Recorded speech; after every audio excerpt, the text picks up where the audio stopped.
untuk itu ngaji kita pada pagi ini terkait dengan membuka pintu-pintu rezeki.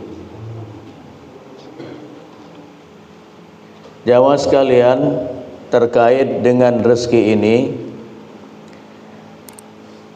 yang harus kita pahami adalah apa yang menjadi rezeki kita akan sampai kepada kita dengan jalan dan cara yang Allah lebih tahu. Dan apa yang menjadi rezeki kita tidak akan berpindah ke tangan orang lain dengan cara dan jalan apapun. Tetapi apa yang bukan menjadi jatah rezeki kita akan sampai ke tangan orang lain, walaupun sebelumnya sudah berada dalam genggaman kita.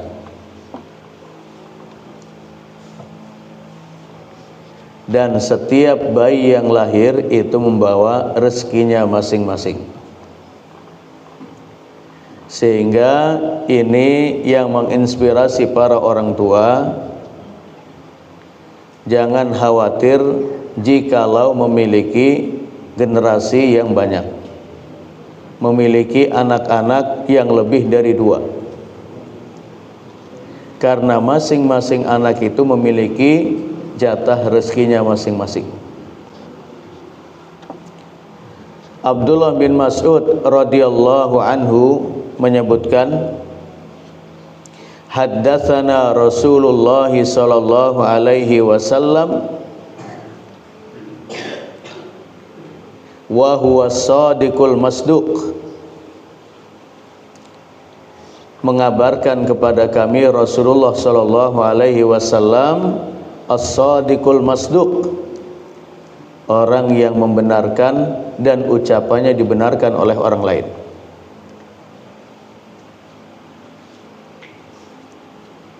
Inna ahadakum yujma'u khalquhu fi batni ummihi arba'ina yawman nutfah. Sesungguhnya salah seorang di antara kalian atau setiap orang dari kalian, yujma'u khalquhu fi batni ummihi arba'ina yawman nutfah, proses kejadiannya itu selama 40 hari masih berupa nutfah, berupa air mani yang tersimpan di rahim.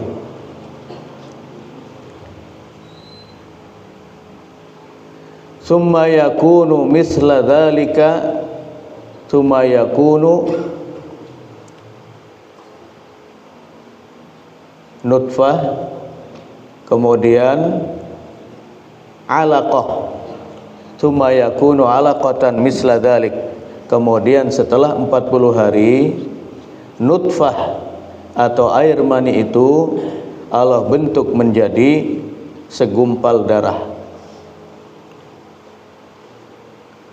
Tsumma yakunu mudghatan misla dzalik, kemudian setelah 80 hari Allah jadikan menjadi segumpal daging.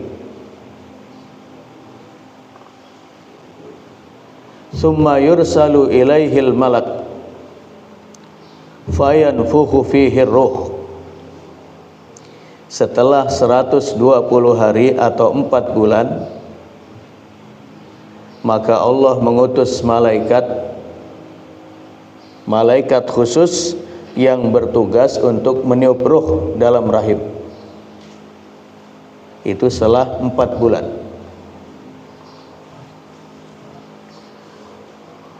Wa yu'maru bi arba'i kalimatin, kemudian diperintahkan untuk 4 perkara.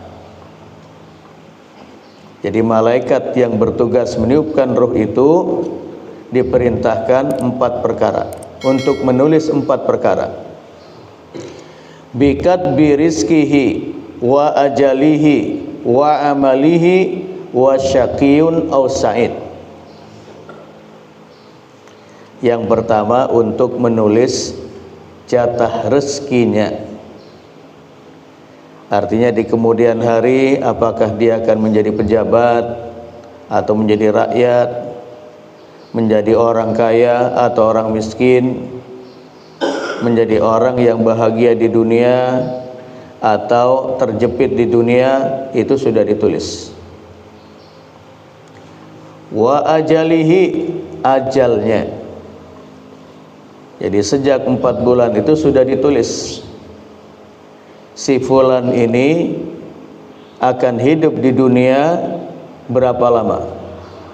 40 tahun, 50 tahun, 60 tahun, 70 tahun, atau seperti apa? Itu sudah ditulis, sudah ditetapkan. Wa amalihi,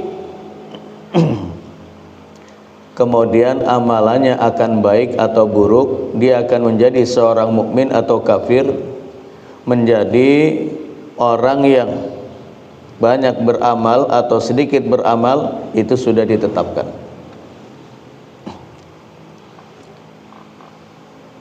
Wa syaqiyun aw sa'id, apakah nanti di akhirat dia menjadi orang yang merana, sengsara, berduka, mendapatkan siksa di akhirat, di dalam neraka, atau menjadi orang yang akan bahagia di sorga, itu sudah ditentukan.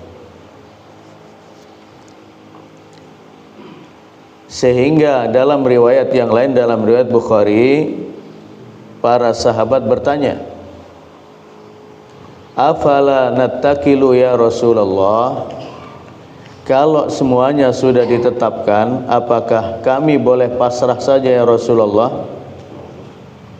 Artinya tidak bekerja, tidak beramal, karena semuanya sudah ditetapkan, baik untuk dunianya atau akhiratnya. Di dunia akan menjadi baik atau buruk, di akhirat akan menjadi senang atau sebaliknya sengsara, itu sudah ditetapkan. Apakah kami boleh pasrah saja ya Rasulullah? Qala la, tidak. I'malu, beramalah kalian, bekerjalah kalian untuk dunia, beramalah untuk akhirat. Fakullun muyassarun lima khuliqalahu, karena setiap orang akan dimudahkan untuk mendekati takdirnya masing-masing.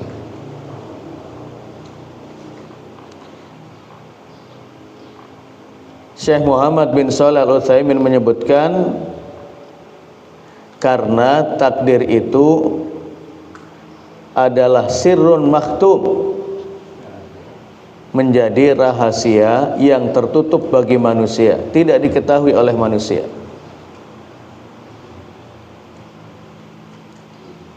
Yang hanya diketahui oleh Allah Subhanahu wa taala. Sehingga orang yang melakukan maksiat dengan alasan sudah Allah takdirkan, orang yang tidak mau bekerja sehingga dunianya menjadi sengsara, dia beralasan karena Allah sudah takdirkan begini, itu tidak benar. Karena kalau kita tanya kepada orang yang berhujah seperti ini, memang sampean tahu yang ditakdirkan Allah seperti apa? Maka takdir itu adalah syai'un makhtum, sesuatu yang tersembunyi, yang menjadi rahasia Allah Subhanahu wa taala. Sehingga kita harus bertawakal, bekerja dan beramal untuk dunia dan akhirat kita. Karena kita tidak tahu apa yang tercatat di sisi Allah tentang takdir kita, baik di dunia ataupun di akhirat. Wa na'lamuhu wa la na'lamuhu illa ba'da an waqa', dan takdir itu tidak diketahui kecuali setelah terjadi. Maka ketika ada keterkejutan dalam hidup, kita mengatakan qadarallahu wa ma syaa fa'al, semuanya sudah Allah takdirkan dan Allah memberikan sesuatu kepada hambanya seperti yang dikehendakinya. Oh, ternyata ibu tetangga itu usianya hanya 60 tahun. Itu setelah terjadi, setelah kematian datang. Oh, ternyata si fulan itu tidak Allah takdirkan menjadi ASN karena sudah 50 tahun belum juga diangkat. Oh, ternyata si fulan itu kalau berbisnis ini itu tidak pas karena sudah sampai 10 kali gagal terus, berarti cari yang lain. Illa ba'da an waqa, itu tidak diketahui kecuali setelah terjadi. Nah, maka terkait dengan rezeki ini Islam pun sudah memberikan arahan-arahan agar rezeki yang kita dapatkan, yang sampai ke tangan kita, yang sampai ke rumah kita menjadi barokah dan banyak. Apa jalan-jalan yang diberikan oleh Islam, apa saja kunci untuk membuka pintu-pintu rezeki? Paling tidak kita sebutkan ada 6. Yang pertama, memperbanyak istighfar. Astaghfirullahaladzim, astaghfirullahaladzim, astaghfirullahaladzim. Sehingga Rasulullah mengajari kita beristighfar dalam sehari aktsara min sab'ina marrah, lebih dari 70 kali.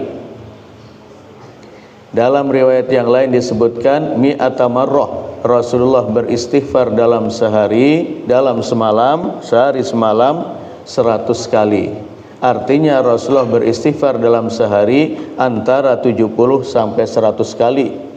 Itu yang sudah dijamin tidak memiliki dosa, baik di masa lalu, sekarang, dan yang akan datang. Kalaupun ada sudah diampuni. Karena dengan beristighfar itu ada korelasinya dengan rezeki yang terbentang di hadapan kita.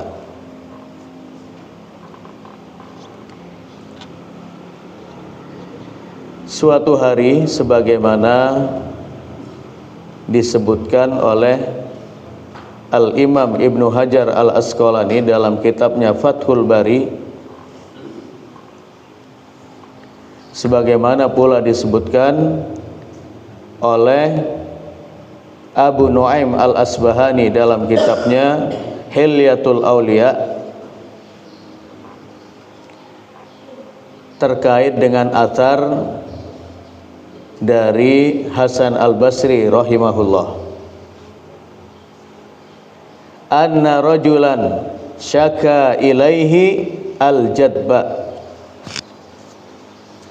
Pernah datang seorang laki-laki yang mengadukan tentang al-jadba, paceklik yang berkepanjangan. Aduh Syekh, ini paceklik sudah lama. Faqal, Imam Hasan Al-Basri menjawab, istaghfirillah, beristighfarlah kepada Allah. Di lain waktu datang lagi syaka ilaihi akhar, datang lagi yang lain mengadukan. Apa yang diadukan? Al-faqra, kemiskinan. Ya Syekh, saya sampai sekian lama, sudah bertahun-tahun, sudah sampai 40 tahun, masih terus menjadi orang miskin. Apa jalan pembuka kekayaan itu ya Syekh? Faqal, Hasan Al-Basri menjawab, istaghfirillah, beristighfarlah kamu kepada Allah. Di waktu yang lain, wasyaka ilaihi akhar, mengadukan kepada beliau. Apa yang diadukan? Yang diadukan terkait dengan sudah lama tidak hujan.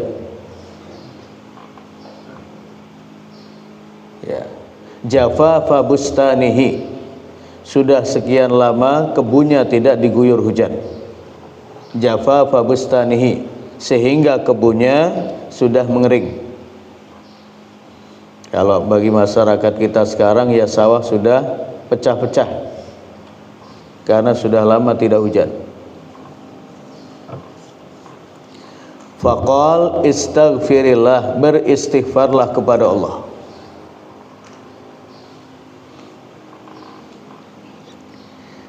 Wa syaka ilaihi akhar adamal walad, dan yang keempat mengadukan bahwa sudah lama menikah belum juga dikaruniai anak.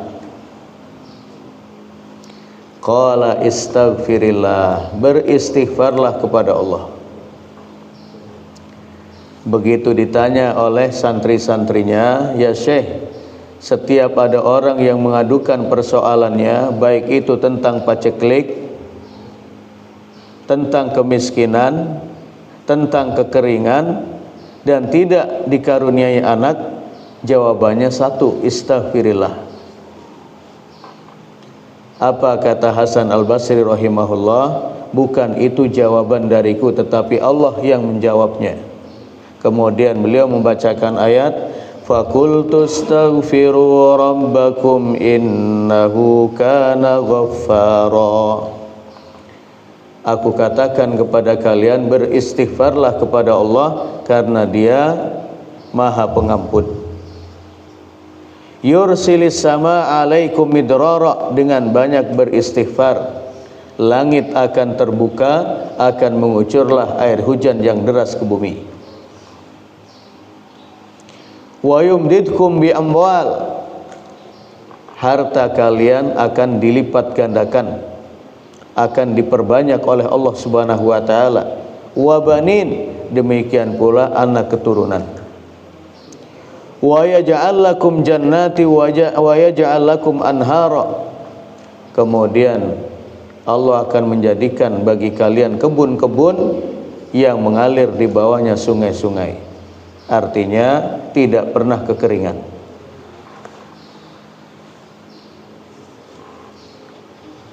Terlebih di dalam riwayat Abu Daud dan yang lainnya, Rasulullah sallallahu alaihi wasallam bersabda, man aktsara minal istighfar, siapa yang lidahnya memperbanyak istighfar, ja'alallahu lahu min kulli